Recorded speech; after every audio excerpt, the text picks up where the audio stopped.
ನಮಸ್ತೆ. ಶ್ರೀ ಪರಂಜ್ಯೋತಿ ಭಗವತಿ ಭಗವಾನರ ಪವಾಡ.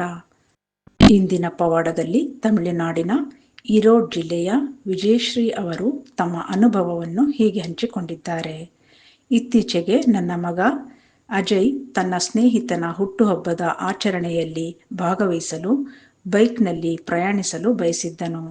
ಆದರೆ ಅವನು ಕೆಟ್ಟ ಕಾಲವನ್ನು ಅನುಭವಿಸುತ್ತಿದ್ದಾನೆ ಎಂದು ಜ್ಯೋತಿಷಿಯೊಬ್ಬರು ಹೇಳಿದ್ದರಿಂದ ದ್ವಿಚಕ್ರ ವಾಹನದಲ್ಲಿ ದೂರ ಪ್ರಯಾಣ ಮಾಡಲು ನಾವು ಅವನಿಗೆ ಅನುಮತಿ ನೀಡಲಿಲ್ಲ. ಆದರೂ ಅವನ ಆಸೆಯನ್ನು ಪೂರೈಸಲು ಮತ್ತು ಅವನ ಸುರಕ್ಷತೆಯನ್ನು ಖಚಿತಪಡಿಸಿಕೊಳ್ಳಲು ನಾವು ಟ್ಯಾಕ್ಸಿಯನ್ನು ವ್ಯವಸ್ಥೆ ಮಾಡಿ ಅವನನ್ನು ಸಮಾರಂಭಕ್ಕೆ ಕಳುಹಿಸಿದೆವು.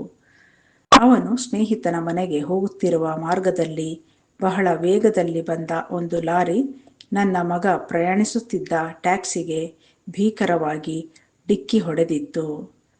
ಆ ಡಿಕ್ಕಿಯ ಪರಿಣಾಮ ಎಷ್ಟು ತೀವ್ರವಾಗಿತ್ತೆಂದರೆ ವಾಹನದ ಮುಂಭಾಗವು ಸಂಪೂರ್ಣವಾಗಿ ಹಾನಿಗೊಳಗಾಗಿತ್ತು. ಡಿಕ್ಕಿಯ ತೀವ್ರತೆಯನ್ನು ನೋಡಿ ವಾಹನದೊಳಗಿನವರು ಗಂಭೀರವಾಗಿ ಗಾಯಗೊಂಡಿರಬಹುದು ಅಥವಾ ಸಾವನ್ನಪ್ಪಿರಬಹುದು ಎಂದು ಊಹಿಸಿದ ಅಲ್ಲಿನ ಸ್ಥಳೀಯರು ತಕ್ಷಣ ಧಾವಿಸಿದರು.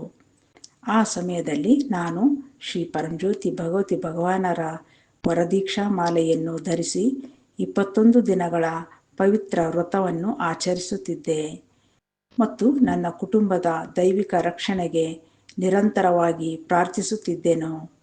ಶ್ರೀ ಪರಂಜ್ಯೋತಿ ಭಗವತಿ ಭಗವಾನರ ಅಪಾರ ಕರುಣೆ ಮತ್ತು ನಿಷ್ಕಪಟ ಪ್ರೀತಿಯಿಂದ ಇಂತಹ ದೊಡ್ಡ ಅಪಘಾತವಾಗಿದ್ದರೂ ನನ್ನ ಮಗನಿಗೆ ಕೈಯಲ್ಲಿ ಕೇವಲ ಒಂದು ಸಣ್ಣ ತರಚುಗಾಯ ಮಾತ್ರ ಆಗಿತ್ತು. ಅವನಿಗಾಗಲಿ ಚಾಲಕನಿಗಾಗಲಿ ಯಾವುದೇ ಗಂಭೀರ ಗಾಯವಾಗಲಿಲ್ಲ.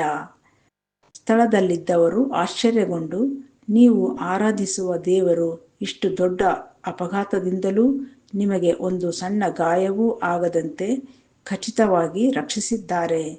ಆ ದೇವರಿಗೆ ಕೃತಜ್ಞತೆ ಸಲ್ಲಿಸಿ ಎಂದು ಹೇಳಿದರು. ನನ್ನ ಮಗ ಈ ಮಾತುಗಳನ್ನು ನನ್ನೊಂದಿಗೆ ಹಂಚಿಕೊಂಡಾಗ ಶ್ರೀ ಪರಂಜ್ಯೋತಿ ಭಗವತಿ ಭಗವಾನರ ಅನಂತ ಕರುಣೆ ಮತ್ತು ರಕ್ಷಣಾತ್ಮಕ ಕೃಪೆಯನ್ನು ಸ್ಮರಿಸಿ ನನ್ನ ಹೃದಯ ಕೃತಜ್ಞತೆಯಿಂದ ತುಂಬಿಬಿಟ್ಟಿತು. ನನ್ನ ಮಗನ ಪ್ರಾಣವನ್ನು ಉಳಿಸಿ ನಮ್ಮ ಕುಟುಂಬಕ್ಕೆ ಈ ಪವಾಡದ ಆಶೀರ್ವಾದವನ್ನು ಕರುಣಿಸಿದ ಶ್ರೀ ಪರಂಜ್ಯೋತಿ ಭಗವತಿ ಭಗವಾನರ ಕರುಣಾಮಯ ರಕ್ಷಣೆಗೆ ಕೃತಜ್ಞತೆಯ ಕಣ್ಣೀರಿನೊಂದಿಗೆ ಶ್ರೀ ಪರಂಜ್ಯೋತಿ ಭಗವತಿ ಭಗವಾನರ ಪಾದಕಮಲಗಳಿಗೆ ಕೈಗಳನ್ನು ಜೋಡಿಸಿ ಅನೇಕ ಕೋಟಿ ಧನ್ಯವಾದಗಳನ್ನು ಸಮರ್ಪಿಸುತ್ತೇನೆ. ರಕ್ಷಾಪ್ರದಾತರಾದ ಶ್ರೀ ಪರಂಜ್ಯೋತಿ ಭಗವತಿ ಭಗವಾನರಿಗೆ ಜಯವೆನ್ನಿ.